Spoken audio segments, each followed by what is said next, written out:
again, and I'm the new owner of the 47 Bayliner, but I wanted to go through a little bit of my background of 60 years plus of boating. Starting out when I was 13 with a 13-foot Century on Lake Oswego, kept that through my college years, and then after that got into motorcycles for a while and ended up traveling to Chile via the Pan American Highway.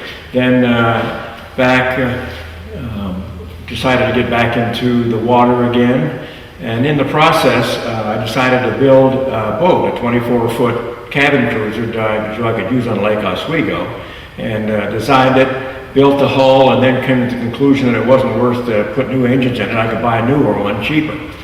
So then I went down and I ran across an amphibious car called an amphicar, and took that into the Willamette and the Columbia rivers, and ultimately ended up driving it to Mississippi to propose to my current wife, and she accepted, and we tried it on the Mississippi River. It worked great, and I drove it all the way back and used it for a number of years. Finally sold it. Wish I hadn't. It's a great boat. Then got into whitewater rafting, and for years did all the rivers in the Northwest, and ultimately in 2004 did the Colorado River, which was a great experience, and there's a video of that too.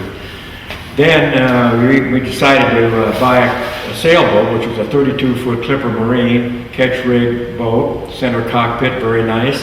And then we bought a second one to rent out and all that, and ultimately used those on the Columbia, the Willamette, and rivers. And ultimately I got a new job up in Seattle, so we were moving up there. We wanted to move the sailboat up there, so me and two pros and my young son at 11 years old decided to take it down the Columbia River, and we took it across the Columbia Bar at night. Not too bad of water, and we're out about 70 miles, and it was kind of rough, but before then the two pros from the East Coast who really knew how to sail both got violently seasick, ended up in the aft cabin crying for their mamas and could not use it. So me and my son, 11-year-old son, put the sails up, and we were trying to go, but it got really bad, so we ended up going back over the bar, and those guys just wanted to go home, and we took it back up and ended up trucking it up to Seattle.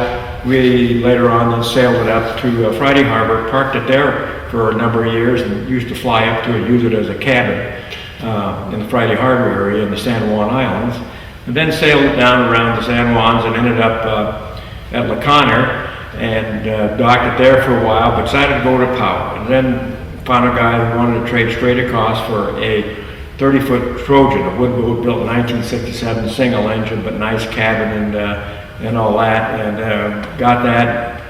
Found that very much fun to cruise around the Sound, and then ended up parking it mooring it in Tacoma for a number of years, and then took it up to Dagmar's to store it while I was traveling overseas a lot.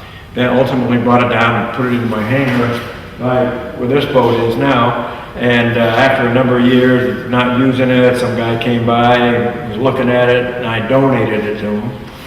But then about 2 years after that, which was probably in 1992, bought this boat, which was built in Salem, Oregon. It's an interlude, 24-foot, upgraded it with the microwave ovens and TVs and hot water and all the stuff, so it's a very comfortable boat, and we cruised in that for 15 years or so, until about 2008, where a good friend of mine decided to con me into joining the Des Moines Yacht Club.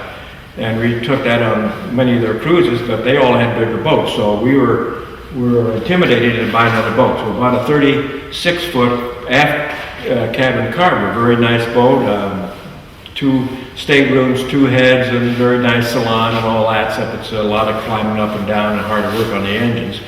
So after about 5 years of that, I used to keep it in the yard at Des Moines and on a big trailer, put it in the water every time I wanted to use it.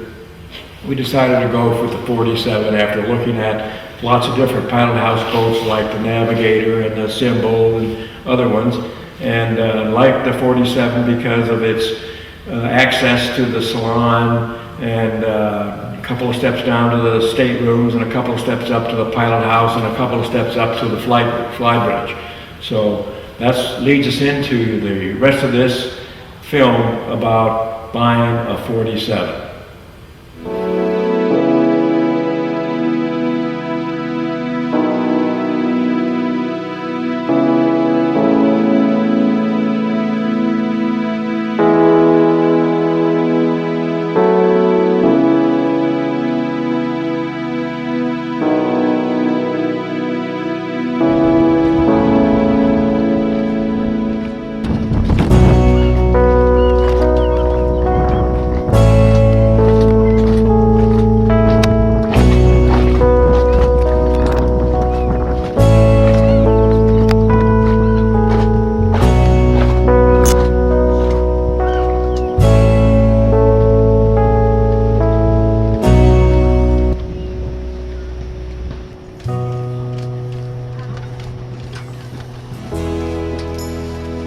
is that the new tubing there? for Yeah, I mean, it works for the pump, and I mean for the big holes, this? Yeah. but luckily I had some small stuff still, so and actually Dave has some small stuff at home Yeah. in his truck. You want to sit here so you can see? So the windshield wiper. I am. Everything. Is it a big deal? How big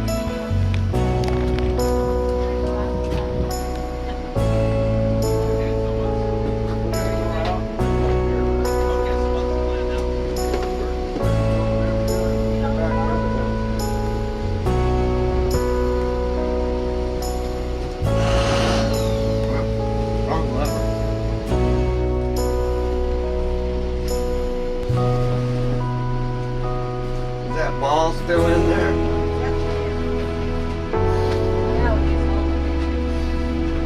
Yeah. Give me a push.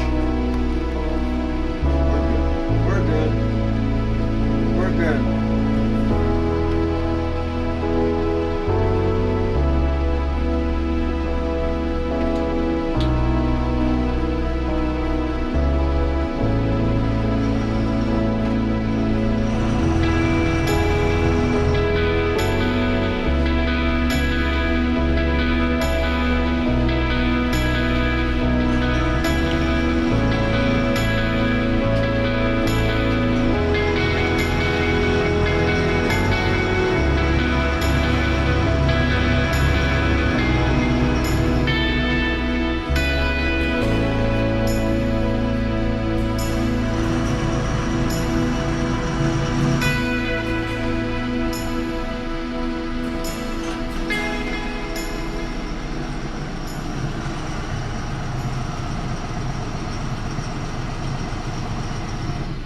You have the radar running? Yeah, I did. All right. You know how to work all these better Well, than I do. pretty well. I mean, it's pretty much SOP, but Yeah. those are nice and simple. I like them. They're really nice, aren't they? Yeah. I just do simple stuff though. I don't use them like Oh, okay. you could, but I mean, I got to learn a lot about those. I mean, I use a laptop now with Novatech on it, and that works pretty good. I have Maxi on my laptop. Oh, do you? Yeah, I can go anywhere in the world. Just Yeah. push a button and I'm there. Yeah. Well, this works too, and I mean, it's I great got for backup. Novatech too on my laptop. I've never used it. Oh, really? Well, I like that map thing. So good. Like you got some good instruments you can see. Yeah, I know. So I can get them on here. Yeah.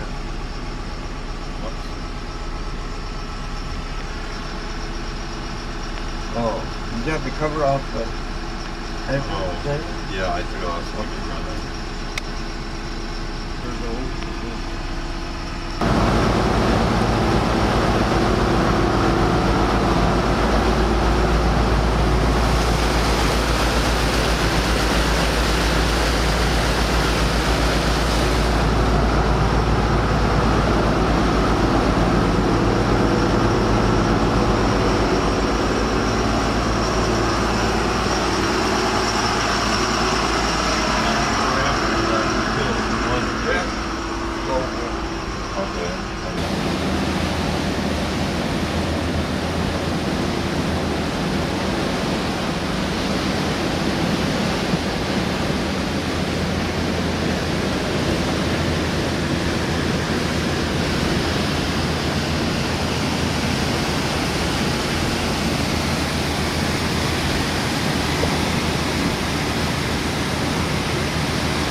It was pretty light. What's that noise?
find the small spot on the bow deck. I don't think it's anything that we talked about, but this will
Can't be on this side of it. The white shit's right there is where the rocks are. He's gonna be on that side of it. Be on the other side. He's saying that. Going right straight through here. Yeah. North. Over there. No. Well, yeah. That's what I said. We're going right straight through there. Right to the rocks. Now, sit down. The fishing boat right in the middle of it there. That's what I thought.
Well, you're making me feel a little bit. Okay, Ken. Look what you've done to me.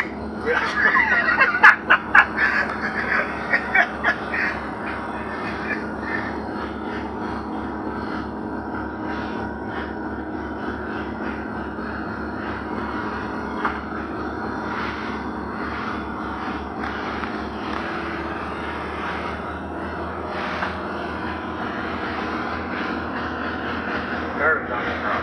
Huh? There's Duncan Rock over there. They went moving fucking thing. That thing.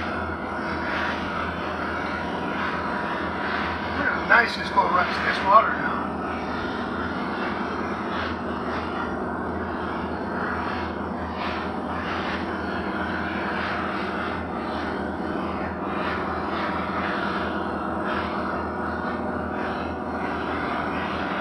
A couple of boats there. One there, one there. One there, coming.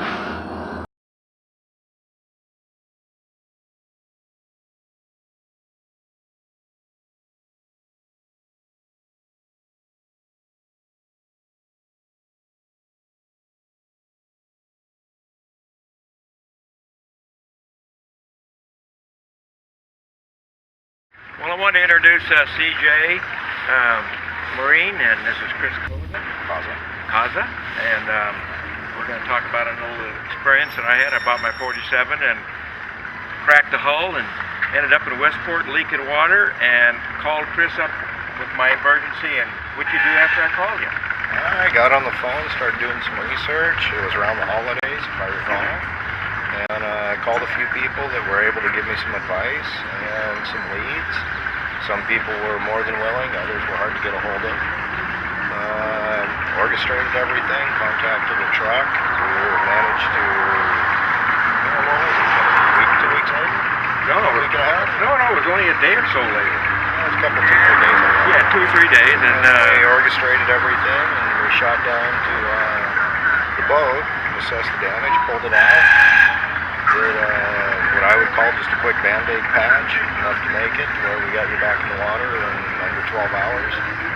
it was amazing because a couple of Wayne and a few other people were only skeptic about that thing would hold, and we went in the water. It was still wet on the second layer, and apparently it was wet enough, the fiberglass that you put on, that it just plugged all the holes, and it didn't leak a drop for the next month or two until I got it back to Port Townsend.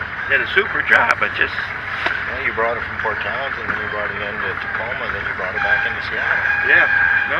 it was sad Before it leaked, and it never did leak. didn't leak a drop, no.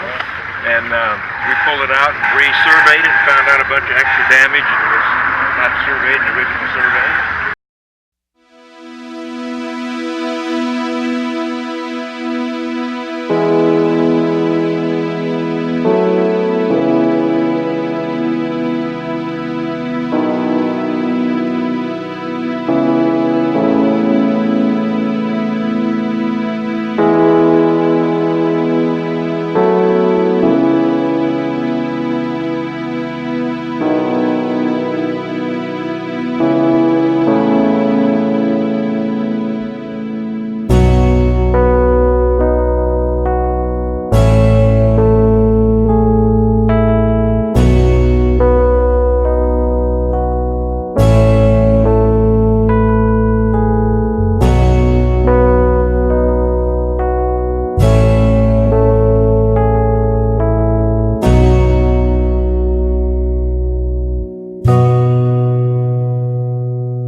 hear it? How soft it sounds? Yeah, I can hear It should sound like freaking hitting concrete. Can't, I mean, I was there and I got it recorded of what they did. And all, you know, they're banging around and all that. And I didn't hear anything weird, but what do I know? I mean, it could have sounded pretty solid down there and fallen off a couple of waves. Could cause it to sound like that now. Well, It's like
plastic Oh, yeah. so we don't trash out the rest of it. Okay. What's going on? I mean, Well, down here, oh, I gotta do. There we go. we've cut out the subfloor, Uh-huh. which is just a piece of plywood that the carpet and the floor Right. is on, to access the hole itself. And then we're gonna clean this area out so we can back glass from the damage from underneath. And what's all that sand? I saw a picture of the sand. The sand was in the bilge. Was it, how'd it get there? I'm assuming from the accident, or it was there already from a previous thing. Oh, Yeah. that I just can't, that's just really a shock to And me. there's still a bunch more in there that Is there? wasn't able to get out, because that's why we're cutting for bigger access. Oh, okay. Because if you could see there, this PVC pipe. Yeah. Is that the pipe that runs the cooling system in the, or is that, there is a series of pipes that run the, you know, the heating cooling system? It may be that they're coming from the tank that's underneath the. Oh no, then that's not them. That's fresh water tanks up Yeah, there. so I think that's where these lines are coming from. Two Yeah. of them anyway. Yeah, I borescoped it when I first took it apart back down in Westport, and I couldn't see anything, but I knew it was really rough in there. But I didn't see any sand. That just throws me, that sand business. Yeah, I was very surprised myself. So the next stage. Well, this thing was in Florida for the first 4 or 5 years. I ought to get some of that sand and have it analyzed. Yeah, we saved the buckets for you. Okay, great. So yeah, this PVC pipe is gonna have to come out. Okay. We're gonna look under there, and we'll set up for fiberglassing on the inside Right. structure. And then down here, we had to take apart some Some of things the- to access. yeah. Everything. We took apart the cabinets a little bit because we're gonna get in. We have to get in to get the wash machine out, Oh yeah, and then on this side, the vacuum cleaner thing. yeah, the macerator unit. Oh, that whole unit, huh? So at least that's got to move so we can access the bottom of the shower pan. Okay. Turned into a big deal. Oh yeah, it sure has. Yeah. And then in the engine room, we've started getting stuff out of the way to access the repairs on the stringers Okay. and the How are the stringers looking? I mean, are they okay? the main one is this forwardmost bulkhead had a good crack in it, and the aftermost bulkhead's got a good crack in Well, it. we got airborne about 3 or 4 times, you know, when we're bringing it up. I mean, really. Bouncing. Yeah. Yeah. So this one here was cracked pretty good. Okay. So I've already glassed that one. That one with had the aluminum ring around it. We Right. pulled the aluminum ring off. So I've glassed the corners on this one, and I'm basically going to be working my way back. Okay. I want- What's your ETA, do you think? You know, I don't know. Sean had to send out some more stuff for the insurance company. Yeah, I know, and I'm waiting to hear back from them too. So I don't know what that's going, but we're going to keep plugging along. Hopefully later this week, or maybe early next week, we'll be doing the major glass on the bottom. Okay. So we're probably 3 or 4 weeks away. Yeah, I would say that's Okay. that's a good estimate. You know, Okay. because Well, that means I have to plan to take my little boat up to Saddlebag then and chase crabs up there. Or there you something. go. But okay, great. And then one of the things they're going to do is detail it, but they probably don't want to start that until you guys get Yeah, done. Yeah. yeah. I noticed that on the work order for buffing and waxing and all that good stuff. Yeah. But yeah, that's They do a great job. I'm just amazed. So- something that's not worth doing until you Yeah, get it outside yeah. and I got it. out of here, because it's Yeah. pretty dusty and dirty in this place. Okay. Well, I thank you for your time and. No trouble.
also use it for this whole thing out.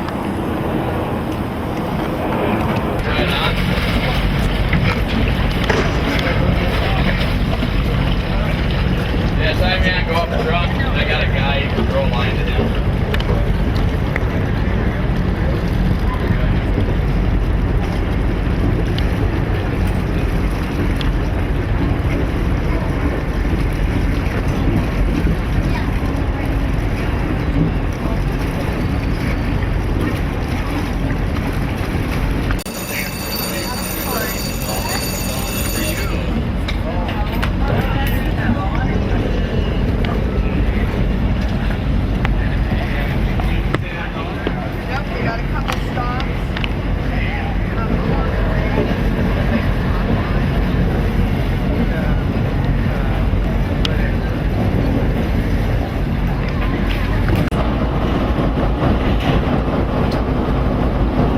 You know what to do, don't you? I guess so. He tied another one on. It wasn't long enough. I just undo it and do like you said, right? Release it as the water goes down and kind of hold the boats in. Yeah. Yeah, he wanted a big one. That was too empty. But you need more fenders on that side. Huh? Now I got all that I can get.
trademarked it.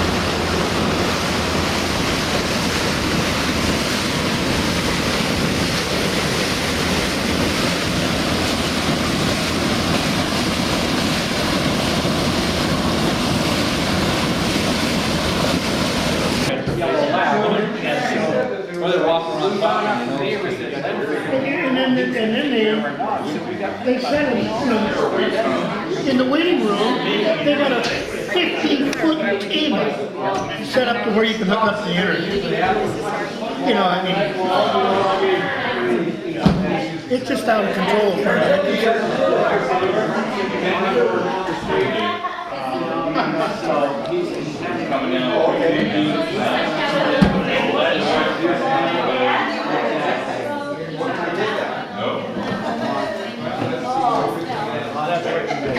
I just did my dishes, so my hands are really clean. The top silverware is a big deal to me. There's a lot of things on the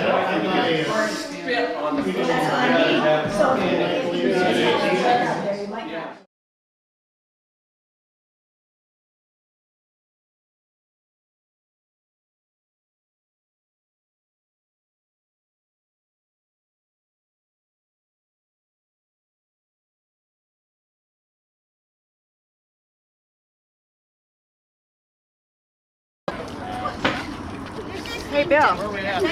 Two-handed, I like it. Good for you. I found it. Satanic number.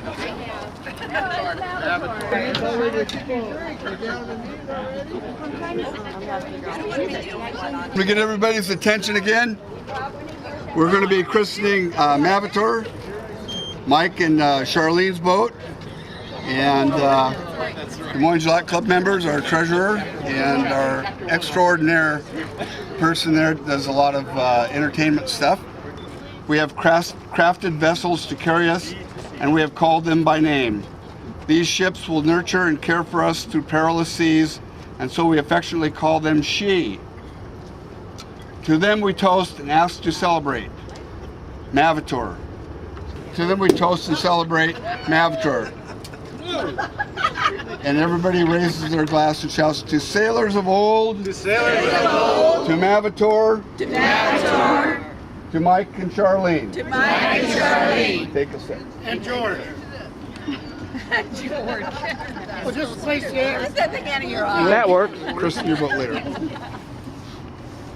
During the perilous seas part, as a matter of fact. Okay, whoops. All right. The moods of the sea are many, from tranquil to violent. We ask that this ship be given the strength to carry on. The keel is strong now. That should keep out the pressures of the sea. Again, the glasses are raised and the assembly shouts, to the sea, to the sailors of old, to the sailors of old, to the sea, to the sea. Everybody takes a sip. I got that part. I think we get that. Yeah. Today we come to name this lady, Mavator, and send her to sea to be cared for and to care for and family.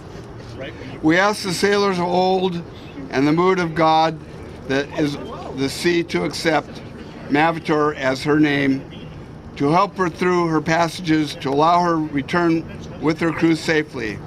Again, with raising of the glasses, to the sea, to the sailors before us, To the sailors before us, to Mavator, to Mavator, to Mike and Charlene McCann. to Mike and Charlene McCann. That'd be a good end of my movie. Very nice. Very nice. Thank you. Okay, now I need to go put this flower on the bow. Here, hold this. You just have to get to the I back. can walk to her. My purse and my jacket are on my This way. Cool. Let's see.